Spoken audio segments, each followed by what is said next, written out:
আধা আধা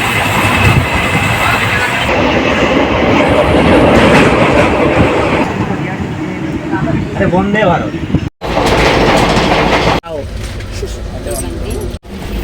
কোথায় ছিল একটু বল। হ্যালো এভরিওয়ান, কেমন আছো সকলে? আশা করছি সকলে খুব ভালো আছো। না, আজ আর বলতে একদমই ইচ্ছা করছে না যে খুব ভালো আছি। না, একদমই ভালো নেই, বিশ্বাস করো। মনটা ভীষণ খারাপ। কি বলো তো, এতটাই খারাপ করছে যে বলে সেটা আর বোঝানো যাবে না। বিশেষ করে আমার চিনি মায়ের জন্য। আমি এই যে ভিডিওতে ভয়েস ওভার দিচ্ছি, দেখছো কথা কীরকম পেঁচিয়ে যাচ্ছে। যাই হোক, ভিডিওতে ভয়েস ওভার দিচ্ছি আর করে ভেতরটা না কেমন করে উঠছে জানো, এত কষ্ট হচ্ছে যেটা আর মানে বলে বোঝানো যাবে না। আমার এই কথা বলা পাখিটা যে কত তাড়াতাড়ি বড় হয়ে গেল চোখের সামনে, মানে কি বলবো তোমাদের। এই তো কয়দিন আগে হলো, 2 বছর আগে ওকে দেখতে আসলাম যখন আমি বাড়িতে ছিলাম। একবার একটা পুচকি একটা পুতুল হয়েছিল। তো ওকে কোলে নিতে না ভীষণ কষ্ট হতো আমার। কষ্ট বলতে কি, ভয় পেতাম বিশেষ করে যে এই পড়ে যাবে না, তো খুব ছটপটে ছিল। তো ভীষণ ভয় পেতাম। তো ওই যে পুতুলটা আমার যে কী তাড়াতাড়ি বড় হয়ে গেল মানে চোখের সামনে, ভাবতে অবাক লাগে। তো এই যে যাবো, তাই জামা কাপড় এই যে দেখো গুছিয়ে দিচ্ছে। আমি ওকে বলছি, মা তুমি এই জামা কাপড়গুলো একটু গুছিয়ে দাও। বলছে দাও দাও আমি দিচ্ছি। তো ওর মা আমার ওই যে প্যান্টটা গুছিয়ে দিচ্ছিলো, রাস্তায় পারলো না যখন ব্যাগের মধ্যে ফেলে দিল। তো এখন ওর জামাটা নিয়ে খেলা করছে। ভীষণভাবে মনটা খারাপ করছে। এত কষ্ট হচ্ছে মানে বলে বোঝানো যাবে না যেটা। তো এই যে তোমার দাদাভাই ব্যাগ ট্যাগগুলো গুছিয়ে দিচ্ছে। আর সকালবেলাতেই, এটা মনে হয় বুধবার সকালের মনে হয় ভিডিও। বুধবারে দাদাদের যাওয়ার কথা ছিল কিন্তু ওদের যেতে দিইনি। সকালে ওই যেতে দিল না, তোমাদের দাদাভাই যেতে দিল না, বললো যে থাক দাদার আজকের দিনটা, কালকে তো আমরা চলে যাচ্ছি, কালকে একবারে সকাল সকাল বেরিয়ে পড়বে। তো এই যে মানে মাটাকে দেখো কত দুষ্টুমি। ও মনে হয় বুঝতে পারে না এখনও পর্যন্ত যে মামিরা চলে যাবে, দিম্মা চলে যাবে। তো এই যে মামার সাথে দুষ্টুমি করছে দেখো। ও কিন্তু ভীষণভাবে এনজয় করছে। ব্যাগটা গুছাচ্ছি, আর একটু বয়স হলে নাইটির মানে কালেকশন নিয়ে এসেছে প্রচুর। ঢালো ঢালো এখানে ঢালো। কি দাদা কি কি এই লাইট জ্বালাও। এ কি কাছে তো বাবা ফোন করে আমাকে দুটো টিকিট হয়েছে। রান্নাটা হয়নি? আমারটা রান্নাটাই হয়েছে, তোমাদের দুটোটা হয়নি। ওই দেখছো? চ্যাপটা অ্যাডজাস্ট করে দিতে হবে। ও এই দুটো সেটে এমনি প্যান্ট নিয়ে আসবে। আমার রান্না নিচে দুটো নিবো তাহলে, রাখো নিয়ে নেবেন। হ্যাঁ হ্যাঁ না, প্যান্ট তো আছে আমার, নেবো না খালি খালি। দাও নাইটি দাও। হ্যাঁ নাইটি দেখবো না, তুমি বের করো। বেরোই করো। বুধবারের দিন বিকেলবেলাতেই বোনদেরকে বাড়ি পাঠিয়ে দিয়েছিলাম, কারণ আমাদের যেহেতু বৃহস্পতিবার বেরিয়ে পড়বো, ও যে থাকবে না ওইটা আমরা দেখতে পারবো না, ভীষণ কষ্ট হবে। এখন এই ভিডিওটা এডিট করছি আর চোখে জল চলে আসছে জানো, মানে বলে বোঝাতে পারছি না যে কী বলবো, মানে ভাষা খুঁজে পাচ্ছি না আর। যাই হোক, দেখতে দেখতে আমাদেরও সময় চলে এসেছে বেরোনোর। এখন বাজে ঠিক ঘড়িতে 4:30 মতো। তো যেহেতু আমরা ট্রেনে যাব সেই কারণে আমাদের একটু তাড়াতাড়ি বেরোতে হবে। তো দেখো রেডি ফেডি হয়ে গেছি, সবাই চলে গেছে। দাদারাও সকাল সকাল বেরিয়ে পড়েছিল, দেখে বললাম তোরা সকাল সকালে বেরিয়ে যা। তো এখন এই যে ঠাকুরটা প্রণাম করে নিয়েছি। ভীষণ ভীষণ কষ্ট হচ্ছে, মানে বলে বোঝাতে পারবো না, এত কষ্ট হচ্ছে না। এর আগেও আমি একবার বাইরে এসেছি কিন্তু এতটা কষ্ট হয়নি, কিন্তু এইবার জন্য একটু বেশি কষ্ট হচ্ছে। তো আমাদের এদিকে দেখো টোটো চলে এসেছে। আমাদের দুটো টোটো বলা হয়েছিল, যেহেতু লাগেজ ছিল অনেকগুলো আর আমরা লোক ছিলাম 5 জন, তো সেই কারণে হতো না, ওই জন্য দুটো টোটো বলা হয়েছিল। আর রানা যাচ্ছিল আমাদের সাথে, মানে আমাদের সাথে যাবেও। আর আকাশ যাচ্ছিলো আমাদের ছাড়তে স্টেশন পর্যন্ত, রানাঘাট পর্যন্ত। তারপরে ও যাবে একটু চিনিদের বাড়ি, একটু দেখা করে আসবে। আর এই যে দেখো আমরা বলতে বলতে স্টেশনে কিন্তু চলে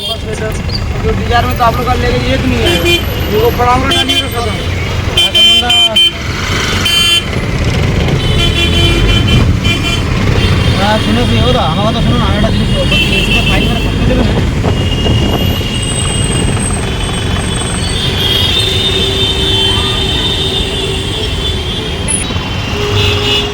বগুড়া থেকে শিয়ালদা পর্যন্ত কোনো রকমের ভিডিও তোমাদের সাথে আর শেয়ার করতে পারিনি, তার কারণে এত ভিড় ছিল, কোনো রকমভাবেই সিটই পাচ্ছিলাম না। তো যাই হোক, অনেক কষ্ট করে একটা সিট পেয়েছিলাম, সেই জন্য আর ভাবলাম যে না, এত ভিড়ের মধ্যে ফোন বের করা যাবে না, একদম শিয়ালদায় নেমে ভিডিও শ্যুট করবো। তো এই যে শিয়ালদায় নেমে 1 মিনিটও আমরা লেট করিনি, একদম একটা ট্যাক্সি ধরে শালিমারে চলে আসছি।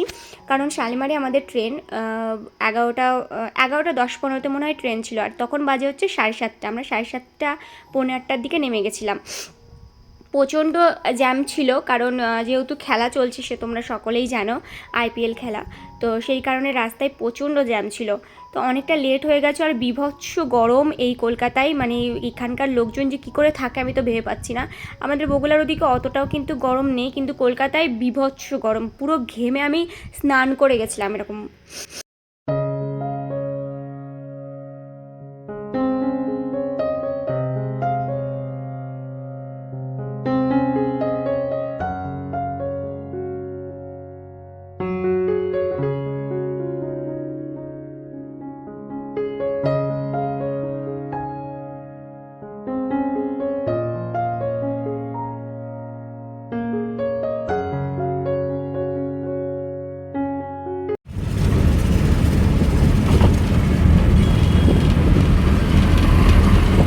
এইমাত্র এসে পৌঁছালাম, কি যে বলি তোমাদের, এত অসুস্থ লাগছে, মনে হচ্ছে যেন আমি পাগল হয়ে যাবো, এরকম একটা ব্যাপার। তো আমাকে আর মামনিকে দেখো কেমন একটা পাগল পাগল লাগছে, মাথা ফাথার চুলগুলো কি অবস্থা দেখেই বুঝতে পারছো। তো সেদিনকে ট্রেন ধরার সময় আর সেরকমভাবে কোনো ভিডিও তোমাদের সাথে শেয়ার করতে পারিনি, কারণ একদমই ভালো লাগছিলো, আর যা গরম আর বিরক্ত লাগছিল আমার সিরিয়াসলি। তো ট্রেনে উঠে এই যে আমি ব্রাশ করতে এসেছি, ফ্রেশ হয়ে নেব। তো এই যে দেখো ফ্রেশ হয়ে চলে এসেছি। তো কী যেন একটা বলছিলাম, ও তোমাদের সাথে ইন্ট্রোটাই দিচ্ছিলাম। অনেক কিছুই ঘটে গেছে ট্রেনের ভিতরে, সেগুলো তোমাদের সাথে সমস্তটা আস্তে আস্তে শেয়ার করব। একদমই ভালো লাগছে না, বোরিং ফিল হচ্ছিলাম, তার কারণ আমাদের 4 জনেরই সিট আলাদা আলাদা হয়েছিল। আমার আর মামনির হয়েছিল স্লিপারে, টিকিট কনফার্ম হয়েছিল, আর তোমাদের দাদাভাই আর রানার হয়েছিল এসিতে কনফার্ম। এবার আমাদেরকে তো আর এসিতে থাকতে দেবে না, তো সেই কারণে টিটির সাথে কথাবার্তা বলে তোমাদের দাদাভাই বললো যে তোমরা তাহলে এসিতে থাকো, আমি আর রানা গিয়ে স্লিপারে থাকছি। কি গরম আর কি রোদ, তোমাদের কি বলবো, তোমাদের কতবার বললাম একটা কথা, বুঝতে পারছো। যাই হোক, পাগল ছাগল হয়ে গেছে আমি, মাথা ব্যথা একদম ঠিক নেই ট্রেনের মধ্যে উঠে। তো এখন ফ্রেশ হয়ে তোমার দাদাভাই চলে গেছে, অমনিকে বললাম চা নাও, চা খেয়ে নিয়ে একটু, মাথা প্রচণ্ড ধরেছে। কারণ কি বলো তো, যদিও এসিতে আছি কিন্তু এত বাজে আর একটা অস্বস্তি ফিল হচ্ছে, কি বলবো তোমাদের। আমাদের তো তাও যাই হোক চলে যাচ্ছে, কিন্তু তোমাদের দাদাভাই আর রানার ভীষণ কষ্ট হচ্ছে, তার কারণ যেহেতু স্লিপারে তো বুঝতেই পারছো কি অবস্থাটা নাই হয়। তো যাই হোক, কিচ্ছু উঠছে না, সবথেকে বড় সমস্যা হয়ে গেছে এখানেই, কিচ্ছু না, খালি এক কাজু বাদাম ছাড়া আর চিপস ছাড়া কিচ্ছু ওঠেনি মানে ট্রেনটাতে। অনেক পরে গিয়ে মামনিকে বলে, মামনি আমার প্রচণ্ড খিদে পেয়েছে, আমাকে চিপস কিনে দাও। আমি একটা চিপসের প্যাকেট নিলাম, আর মামনি বিস্কুট ফিস্কুট নিয়েছিল, আমার না বিস্কুট খেতে প্রচণ্ড গা গুলাই ট্রেনে উঠলে, তো ওই জন্য খেতে পারিনি। কেকও নিয়েছিল, তা আমি বললাম যে আমি কেক খাবো না, তুমি খাও আর আমার জন্য একটা চিপস নাও। তো আমি এই যে চিপসটা খাচ্ছিলাম, একটা চিপসের দাম 25 টাকা না 30 টাকা নিয়েছে, ভাবতে পারছো। এগুলো এই বড় প্যাকেটগুলো 25 টাকা করে দাম, 5 টাকা এক্সট্রা নিয়েছে জানো। এমনি তো যে কোনো জিনিস আসছে কিনা সেটার দামও মানে 30 টাকা, কোনো কিছুর নিচে নেই, মানে 30, 20, 10 এরকম কিচ্ছু নেই। আমি তো ভেবেছিলাম হয়তো 10 টাকা হবে, তারপরে দেখছি শুনে না 25 টাকা দাম। এই যে একটু ফোন দেখছি আর চিপসটা খেয়ে নিচ্ছি। আর বাবা হচ্ছে কি লাঞ্চটা অর্ডার করে দিয়েছিল, ও বিশাখাপত্তনমের কাছে গিয়ে লাঞ্চটা পেয়ে যাব আমরা। আবার ডিনারটাও অর্ডার করে দিয়েছিল রাত্রিবেলারটা, ওটা তোমার পাবো বিজয়বাড়াতে গিয়ে।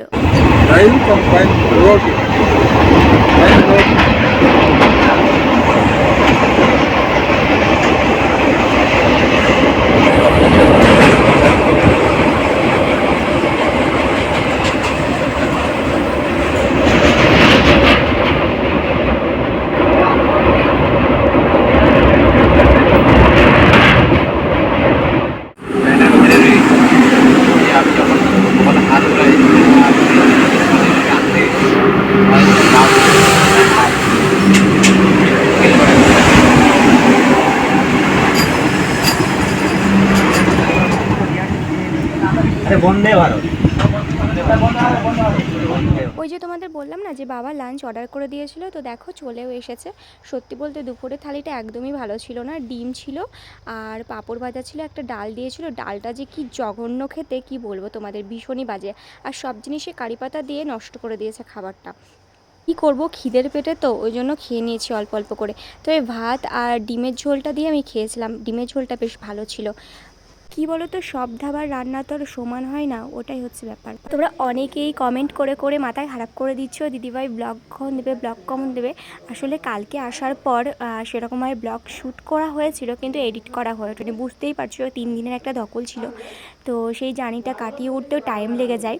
তো সেই কারণে আর ভিডিও দেওয়া হয়েছিল না, তো ভাবলাম আজকে এডিট করে আজকে পোস্ট করব।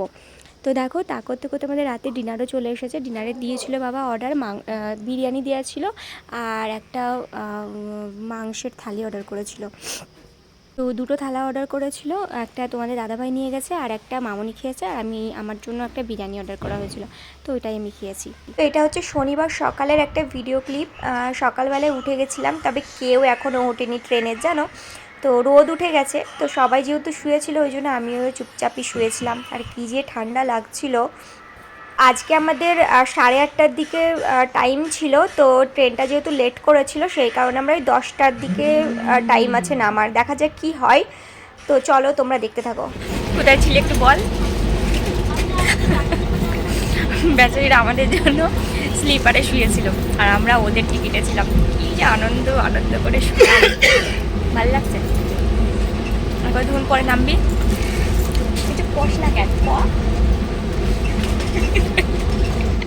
সকালবেলায় উঠেই নামবো ওই একটা ঝুল ছিল, তো সেই কারণে আর কিছু খাওয়া হয়েছিল না।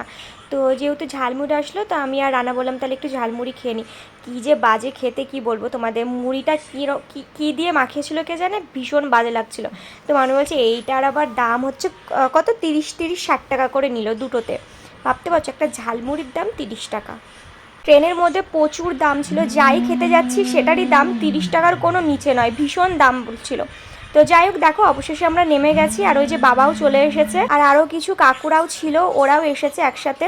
তো চলো রুমের দিকে যাওয়া যাক। বাবা আমরা পৌঁছ গেছে তার সময় এতে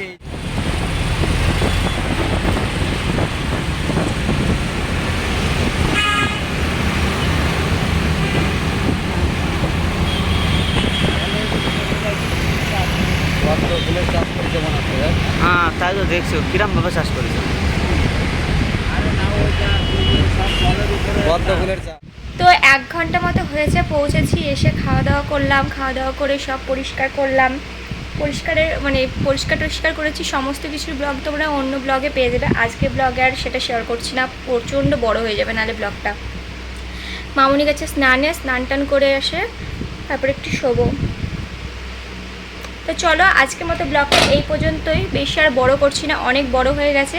দেখা হচ্ছে নেক্সট ব্লগে, অনেক সুন্দর সুন্দর ব্লগ পাবে তোমরা। তো চলো দেখা হচ্ছে পরের ব্লগে। সবাই ভালো থেকো, সুস্থ থেকো, টাটা।